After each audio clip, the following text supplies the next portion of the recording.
All right, welcome into Las Vegas, Big Ten Media Days. Jeremy Werner, Joey Wagner here with you, with Illini head coach Bret Bielema in Vegas. Yes. What's this like for you? Coming out here, it's a little different. Yeah, it's been awesome. We actually flew in Sunday. Shad Khan actually let us take his global, so we flew in style, and then brought some very good friends of the family with us. They're allowing us to bring donors this year, so was able to have especially a champagne crew that was really awesome, and then our three players. Had a great dinner Sunday night, and then Monday my wife and I went back. We actually met in Vegas at the Wynn, so we popped over for an afternoon visit, and then last night had a Big Ten reception, and then another dinner with our donors at a famous Italian joint in town here, Piero's, and then now's a big day, so off and running. Well, Bret, we're sitting here on Radio Row. You can hear the chatter, and we've already heard chatter about Illinois football. People are talking about Illinois football and excited about it.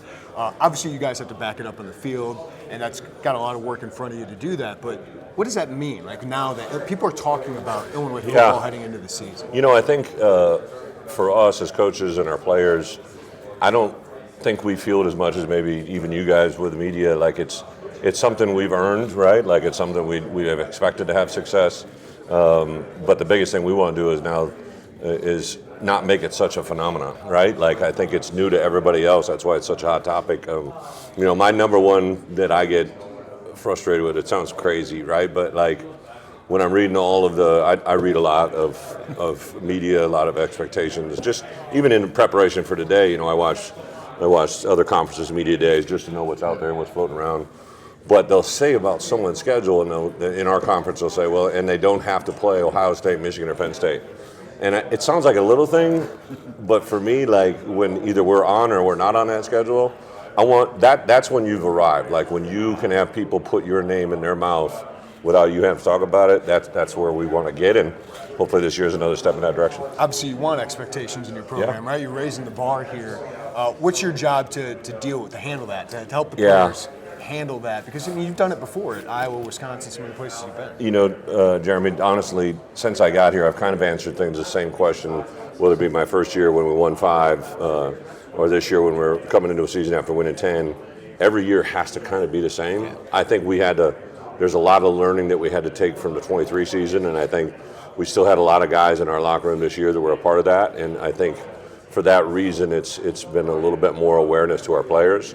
But even for my coaches, I'm so excited. I think I saw a stat the other day that we're the only team in Power 5 Power 4 that has my offensive defensive coordinator and my starting quarterback back for 3 seasons. And there's a lot to that a lot of people from the outside, well, I know you guys do because you're intelligent and you look at it, but when those things start popping up, that's when you get excited. You talked about that 23 season a lot. What did you learn from that? What did you learn, whether you're players, you guys as coaches, that you're taking into this? Well, as you guys know, that was when, really the second year of kind of NIL, and especially at Illinois, is kind of the first time we ever really dabbled into it. My only regret is we didn't try to push the envelope a little sooner because teams were amassing rosters and I knew going into that year that I was a little lean at certain positions and things that were kind of out of my control. And then we unfortunately had a couple injuries early on. We had a lot of movement in that O-line. Isaiah Adams, who I think was he ended up being a 3rd-round pick. But I honestly believe if I would have left him at guard and next to Julian Pearl broke his hand, right? So you got to tackle with a broken hand. There was a lot of things that I've just tried to build up our roster a little better. I think this year our depth of our roster has reflected a lot of things I learned in 23. I want to talk to you about your roster because we've talked about expectations with you for months. We start in the secondary. You got Xavier here. Yeah. Matt played really, really well last year. What do you have back there? Like everyone goes back to 2022, which is very lofty, right? But you have a lot of talent in that room. It's crazy. I didn't really even realize this until I started kind of looking at, I was preparing for our media day here, and I was looking at what people were going to ask about. And our secondary, Matt Bailey had 1 offer, University of Illinois. He's playing next to Miles Scott, who had 0 offers. He was a walk-on wide receiver. Mac Rossetich is both of their backups, and Mac Rossetich had 1 offer. He was going to go on a 25% ride to play baseball at Blackout College, right? Those 3 guys at safety, and now we got a bunch of other guys that are kind of, stepping into major roles, right? And on the edges, you have Xavier Scott, who had 1 offer, right, and came to Illinois.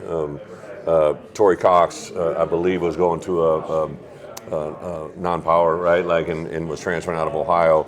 So I know we were his only Power 4 offer. And then actually, the guy that was probably heaviest recruited, Jaheim Clark, Caleb Patterson, those guys both had maybe a half a dozen offers. So, I mean, we got a secondary that no one else really, and I think they're really talented. I think that, now what those guys can do enables us to do a lot more up front. Like, then the freedom of what we can do up front magnifies that. So I'm really excited about that. And then there's some guys in the depth that are just really, really exciting to watch. As a head coach, what about Luke Altmaier gives you the most confidence that he's your quarterback right now going into the year? Just some of the little everyday things I see. He's such an intelligent player. He went to the Manning camp. Archie and Peyton Manning both shot me a text the next day. I shot him before, said, hey, thanks for letting our guy come. And they both were very complimentary about not just his skill set, but the way he handled himself. I think when other quarterbacks start seeing that and people start recognizing that, guys that spend time around Luke, but just as the person who he is, right? Like, he is so driven. People don't realize Luke is an incredibly fierce competitor, right? Like, he not only just in the game he's in, like, I think he has personal battles he wants to do better than other quarterbacks. He wants to prove where he belongs, and just awesome. We were able to have dinner with his mom and dad last night, and to hear Betsy and Chad just talk about the growth that he's had since he's came here, right? And really makes you, as a coach, I think Barry Lunny and Art Sikowski have done a tremendous job, and yeah, I'm really excited to see him reap his rewards. I mean, everyone knows he had other opportunities to go elsewhere, but he had to have so much comfort of what is around him here. Can you tell me a little bit more about Barry Lunny, Art Sikowski, like what they add to Luke and how they've helped his development? This world that we're moving into, you guys know it as good as anybody. Like, it's an NFL type world, right? Like, we're paying players, and we can say however we want to say it, but it's more like the NFL that we've ever seen. And it was funny when I started talking about Luke about coming back, right? I knew what we needed to, I thought what we needed to do, talked to our administration, got the numbers where we needed to be in. But when I sat down and talked to Luke, not one question out of his mouth was about money. It was about, what are we going to do at wide receiver, right? Who's going to be my coach? Is Coach Lunny going to stay, and Coach Sikowski? Want to know about the offensive line plan, right? And I'm just sitting here and I'm like, looks like I spent 3 years in the league. It felt like I was interviewing an NFL quarterback. And he was asking about all the right things, I think when those opportunities came to him, the great thing about me, Luke Altmaier never called me one time.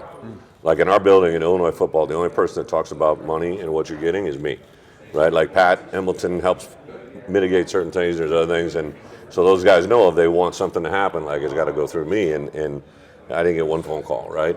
It shows, I think he knows the testament of what this value of this year can bring him, not just him, but also last night he addressed the group, and he just talked about the amount of pride that he has in representing the people in that room. And when you have kids that believe that, that's a secret sauce. It's a good transition. What are you going to do at wide receiver? You're losing two guys. Two really good players. We were fortunate to go out and spend a couple days with the Broncos, and Pat Brown is continuing to do there what he's done here. But I'm really excited. I thought at the end of the year, Hank Beatty really kind of came into his own. The success he had in the return game kind of permeated into the passing game. I really thought Malik Elzy, Capka Jones, those two guys in particular had as good a springs as I've ever seen them have. Had a couple new additions, Clement and J-Bo, both really flash and had some very impressive moments during the course of the spring. We had a freshman come in at Braden Trimble that really opened some guys' eyes, right? So it's funny, we have guys probably now in our 2 deep and maybe in our 3 deep that my first year might have started for us, right? And it's just that position in particular. Now, there's guys that, like, to your point, haven't done a lot of it, right? But, Clement, caught a shit ton of balls at West Virginia. J-Ball has had good flashes where he's been, and even though it has been here, I think Capka Jones, I think Malik Elzy, those guys are poised to do something special. You don't know this, maybe you do. Jeremy's been driving the Colin Dixon hype train. It's got some pretty good. How did I mention? I was wondering. I just wanted to check. Colin Dixon's probably our A1 guy. Not just that, but what he represents and what he does and his attitude, his ethic. You guys probably saw the article last year when they asked him, how did he prepare that moment? He said, well, last year, every day I competed again. The year before, when he redshirted, he goes, I took it as my personal challenge to get better every day and make, I'm just like, he's just a dream. Big, strong, athletic, catches it. He's kind of, he's still a younger player, but in that room, I would say by what he does, he leads by example pretty much every day. a dynamic you hope to have this year is Cole Rusk at tight end. You hope to have that last year. Just what can he add if he's healthy? And obviously he's got to ramp up here. But well, probably one of the more intriguing players to watch in fall camp, to be honest. He still was a little limited in spring.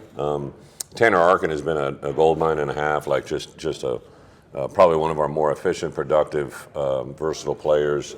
I mean, there's one guy that I wanted to run that fake against Michigan, and I put him right there for it, right? Like just the trust factor in him. We got an NFL ranking sheet the other day, and Tanner Arkin had a very high, a much higher ranking than I had expected. So it shows that the next level is looking at him as well. He's built himself into something special. Cole Rusk has been awesome. It's just unfortunately with an injury. So I think he's going to need to have a big fall camp and do it. I would tell you that we acquired some guys this year, but Stoffel has been really, really impressive. And then Christian, we got after the spring ball into the May session there, and of course, Coach had been around him at Ball State, right? But like, holy cow, those two guys, I think, have changed that room in a way that, like, now for me, for the first time since I've been in Illinois, we probably have 4 to 5 guys in that room that I think can help change the game. So we'll have our list of guys we're excited to see during camp. How about you? Like, Rusk would be one of those, right? You just haven't seen him play a lot of football yet. The guys that didn't go in the spring. So Cole Rusk, to kind of see where he's at. I was out here at Xavier. It looks incredible. I don't know if you've seen it, but he wasn't able to go in the spring, and but we've seen what he can do. So I think some of these freshmen, Shawnee Newton, those bloodlines. We have 5 sets of brothers. 5. Like, I don't know if there's another team in the country that maybe has 1 or 2, right? And they all do their own individual things. That's why we offer them. But like, you just can't replace the way those kids have been raised and the way they've been brought up. And I know it was like early May, and Shawnee Newton, head coach at Clearwater Central Catholic, called me and he's like, I don't know what's going on, but your boy's out here running 400s in the dead of the summer in Florida, all by himself, as hard as he can, right? And it's just who Shawnee is. So I think him, and to be quite honest, the backup quarter position, I think to kind of see exactly where that goes. Carson Boyd is very impressive in spring ball, and I think he'll take a jump. Some of those freshmen that look good in the spring, I think, now they get the summer with us. They get fall camp. Like some of those guys, if they hadn't enrolled early, I don't know if that window can be as big. But and then really some of the backup O linemen and D linemen. That's I'm very excited about some of the acquisitions that we got. That I think through spring I could see James Thompson, who was still a little bit limited. He has had probably one of the more impressive summers I've been around. Tank shared with me the other day that we had 20 guys run over 20 miles per hour, which is almost double than we've ever had on our football team. Gabe Ackus, weighing 270 pounds, broke the 20 mile an hour on the GPS, which is like freaky. So when people see Gabe, like, I brought him last year, so we didn't bring him this year, but he's really looking good. I assume one of those 20 miles now is probably Caden, too, at full health. How is he, Bret, and how have you guided him through what's been kind of probably a shitty couple moments in the last couple years? A testament to his mom, Jen, and, that whole family has just kind of surrounded and built him up. He's the most humble, sincere. It was rough, though, right? And I'll give Josh Whitman, our AD, he's like, Bret, whatever we got to do to get him where we need to go to get the best surgery possible, and he did it, and it got frustrating, but kind of a cool moment this summer in June when we started back. We were out at a practice, and Caden had been released. He'd been full cleared, and he's running.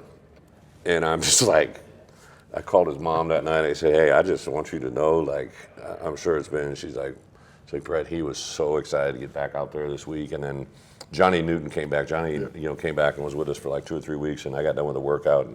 And he really didn't know Caden because, before Caden had gotten there, and Caden Fagan walking by, he goes, that dude? And I'm like, yeah, that's from Johnny Newton, right? And I'm just like, yeah. So him, Aiden Lawfrey, my Central Illinois contingent there, man, like I'm super excited. Khalil Valentine looks as good as he's ever looked. I know there's been some media about it. I think those 3 guys, and then we'll get some help from some other guys, I think, but those 3 guys have got something very similar to when I was in my previous stops, that they're all 3 really good backs, and they're all 3 very uniquely different, and I think as crazy as it sounds, the removal of Josh probably kind of cleans that up a little bit.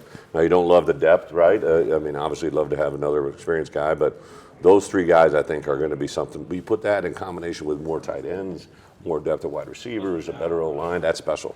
You mentioned, what you've had in the past, and you think of like the way we talked about DBs in 2020. So how do you compare across those without putting the weight of too much on your room, but still wanting to be real about what it is? It's kind of like when we recruit them, right? Like I recruited Zanai Scott, right? Like one of the first things I said was, I don't need you to be Xavier. I need you to be the best Zanai, right? So it's kind of like now I know Matt Bailey, like he was literally a Sidney Brown shadow. The way they talk is crazy. And I'll tell you, there was this moment where, Sid had opted out of the bowl game, right? And so it was the first bowl practice without Sid, and I had kind of brought Matt in and I said, hey man, this is your boat, right? This is your. He starts doing Sidney Brown's pregame warm-up routine. And I'm just like, okay, right? And I just always challenge our guys, kind of like, when I was recruiting Luke, right, or I recruit a quarterback, like I'll show quarterbacks that I've had in the past. And I'm like, listen, I don't need you to be Scott Tolzien, who's now the quarterback coach of Saints. I don't need you to be Russell Wilson. I don't need you to be Brandon Allen. I need you to be you. But I do think tradition, carries forward every year, right? Like we always say, seniors graduate, but tradition never does. What some of our players that have left this program have installed in our others, like I'm not going to compare any of our guys to Spoon, but there's things that you're like, that's very kind of Spoonish, and that's the fun stuff. I don't look it, but I was a linebacker in high school. I love that position, but it's changed a lot, right? Like just the way offenses and how you guys have to scheme. But there had to be a little nerves last year when Dylan goes down about that position. But you guys played so well, the way you deployed them in so many interesting ways. Like, how was that position involved, and what did you find out about your group there last year? First off, I'll give a lot of credit to Archie. Archie and Grant Morgan were kind of running that spot last year, and I thought the way they kind of, prepared for that moment before it happened, and then, when Dylan went down, like Dylan's one of those guys no one really talks about him. Mm-hmm. Again, we got a draft grade back on him that I was like, woo, right? But Dylan is very intelligent, compact, as you talking about, like as a linebacker. I can't believe he played linebacker. He just took on too many ice. He played offensive line. That was probably the one. Class 4A football. But I thought the way Kreutz came in, I thought Ryan Mead played exceptional, right? And then bowl game, biggest game play of the year, right? Makes a huge play. I'm really excited though. We added Ish to that room. We added a couple guys that I'm pretty excited to see. Malachi Hood started to come into his own. I'm kind of, when you talk about what I look for everything, right? I'm excited, but I agree. Like, it still gets down to your defense's run up front by those linebackers. I mean, Miles and Xavier are going to make a lot of calls forward, but you got to rely on Dylan Rosiak. I don't know if you guys have seen him. He looks, I don't know what diet he's on. He is looking good and running good, and of course he wasn't able to go in the spring, so to kind of see him out there has been awesome. Offensive line, to get all five of those guys back, the way they were playing late last year, just so physical. What is the benefit of getting all of those guys back? How much can momentum carry into this fall? Well, there's a reason I flew to California on Christmas Eve, right? Like I knew if I could get JC back, that was my one concern. I knew we'd have to hit the portal hard if we couldn't get him back. So to get him back and Melvin, I mean, two kind of different tackles, but two guys that I think will be next level tackles. I know Josh Geske maybe doesn't have the sex appeal that everybody wants him, but I'm telling you, he will be an NFL player for years. Like he is as smart, tough, defendable as you can be. His DNA, his relentless worker, just possessed about being great. He really had, in my opinion, he might have been our most improved player in spring ball. And then Josh Kreutz, it's like having another O-line coach out there all day, every day, and has really turned into a pretty good leader. Not just with the offensive line group, they all listen to what he says. Even JC and Melvin, like if he says something, like they don't say anything back, right? And then we got a great competition with Brandon Henderson and Brandon Hanson. And then I tell you that these Konopka brothers, right? Like I'm just telling you, like there's something to those guys, and there's a couple other guys that have begin to kind of really step into that role. Really excited to see Eddie Turek, a guy that we really were excited about in recruiting, and then unfortunately had a foot injury in the winter. But I'm really excited to get Eddie in there. I think he really looks good at the O-line. Where does Josh Kreutz rank on the intensity scale for guys that you've had? Yeah, he is. I would say this: he has controlled anger as good as I've ever seen. Because he gets a little feisty, but then I'll like look at him and I'll be like, bro, right? But like, there's certain elements of that we needed to have, right? And then Melvin really him and Melvin like they would be the odd couple, right? You really wouldn't put East St. Louis and him together, right? But like those two connected right away, and they kind of balance each other a little bit. And But yeah, Josh. I mean, obviously you can't put a price tag on the way he was raised. You know, just Owen and his wife. Just those two kids, man. Like James too. I'm really excited for James because he's healthy and I think he's about ready to do something really good. So yeah, excited for the recruits. Last one. We spent 4 years asking you questions here. Do you want to ask us anything? Do you have any questions? How's it feel to be engaged? About the same as Game it did. changer? Oh. Dude, I bought the ring and I had it. I was like, okay, I'm gonna try to wait a week. I got 3 days in. Oh, yeah. I'm not doing this. It's just let's Get just out move of the way. along. Yeah. It's good. So it hasn't changed much? Not yet. I texted you. I said, happy wife, happy life, man. You just got to keep it rolling. We went back to her hometown. She's like, Bret said this. I'm like, jeez, chill.